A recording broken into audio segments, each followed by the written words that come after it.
세상이 감당하지 못하는 사람들. 히브리서 11장 33절에서 38절 말씀입니다. 1859년 6월 30일 찰스 블런든이라는 유명한 고개사가 나이아가라 폭포가 떨어지는 곳에서부터 48m 위에 로프를 설치해서 그 로프 위로 막대기 하나를 가지고 중심을 잡으며 한 곳에서 다른 곳으로 조심조심 걸어가고 있었습니다. 이 역사적 순간을 구경하기 위해 원근 각처에서 온 구경꾼들은 블론딘의 한 발 한 발이 로프에서 떠나 무사히 닿을 때마다 염려와 안심의 탄성을 내지릅니다. 블론딘이 무사히 목표 지점으로 도착하자 구경꾼들은 열광을 합니다. 블론딘은 모인 분들에게 이렇게 묻습니다. 여러분, 이제 제가 눈을 안대로 가리고 반대편으로 건너가려고 합니다. 제가 할 수 있다고 믿으시면 소리쳐 주세요.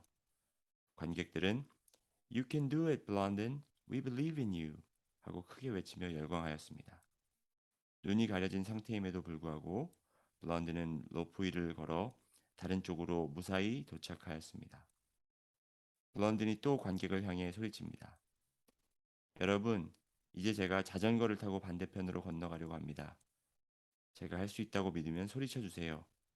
관중들은 또다시 환호하고 소리칩니다. You can do it, Blondin. We believe in you. 이 위험하고 불가능해 보이는 묘기를 또 무사히 성공적으로 마치게 됩니다. 구경꾼들은 시간이 가는 줄도 목이 아픈 줄도 모르고 이 놀라운 묘기들을 보며 런던, 런던 하며 그에게 박수갈채를 보냅니다. 런던이 박수갈채에 답을 하기 위해 이렇게 그들에게 묻습니다. 마지막으로 제 등에 사람을 업고 이곳에서 반대편으로 가도록 하겠습니다. 제가 그렇게 할 수 있다고 믿으시면 소리쳐 주세요.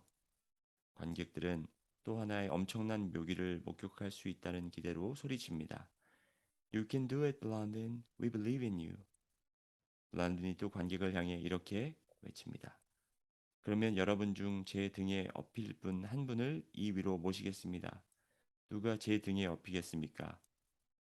이제껏 시끌벅적하던 분위기는 싸늘한 분위기로 바뀌고 입을 열거나 소리를 내는 사람은 아무도 없었습니다. 결국에 한 명이 자원에 올라가 블런딘의 등에 업혀서 무사히 그 두 사람은 나야가라 폭포 위에 설치된 로프를 건너게 됩니다. 블런딘의 등에 업힌 사람은 바로 블런딘의 매니저였던 콜코드라는 사람입니다. 이 이야기는 실제로 있었고 이 이야기로 많은 목사님들께서 설교 예화로 사용하시는 것을 들은 적이 있습니다. 히브리서 11장에 소개된 믿음의 영웅들은 그들의 행위 때문에 칭찬받은 것이 아니라 이 블런딘의 매니저인 콜코드가 블런딘을 전적으로 신뢰하고 그의 생명을 맡길 수 있었던 것처럼 그들도 하나님의 영생에 대한 약속에 그들의 생명을 완전히 맡겼기 때문에 믿음의 명예의 전당에 이름을 올리는 영광을 얻게 된 것입니다. 콜코드는 본인의 실력과 힘으로는 절대 그 로프를 건너지 못했을 뿐더러 그 로프 위에 서 있지도 못했을 것입니다. 주님을 향한 믿음도 이와 같은 원리입니다. 믿음으로 나의 연약함이 강해지고 내가 할 수 없었던 일을 할 수 있는 능력이 생기는 것이 아닙니다. 믿음으로 오히려 내가 그동안 의지하고 있었던 힘과 실력마저 다 내려놓고 주님을 전적으로 신뢰하여 나의 몸과 마음, 나의 소유와 생명을 맡길 수 있는 것이 바로 믿음입니다. 우리가 믿음대로 하나님께 나의 계획과 생각과 생명까지 맡길 때 히브리서 기자는 그들은 믿음으로 나라들을 이기기도 하며 의를 행하기도 하며 약속을 받기도 하며 사자들의 입을 막기도 하며 불의 세력을 멸하기도 하며 칼날을 피하기도 하며 연약한 가운데서 강하게 되기도 하며 전쟁에 용감하게 되어 이방 사람들의 진을 물리치기도 하며 여자들은 자기의 죽은 자들을 부활로 받아들이기도 하며 또 어떤 이들은 더 좋은 부활을 얻고자 하여 심한 고문을 받되 구차히 풀려나기를 원치 아니하였으며 또 어떤 이들은 조롱과 채찍질 뿐 아니라 결박과 옥에 갇히는 시련도 받았으며 돌로 치는 것과 톱으로 켜는 것과 시험과 칼로 죽임을 당하고 양과 염소의 가죽을 입고 유리하여 궁핍과 환란과 학대를 받았으니 이런 사람은 세상이 감당하지 못하니라. 그들이 광야와 산과 동굴과 토굴에 유리하였느니라.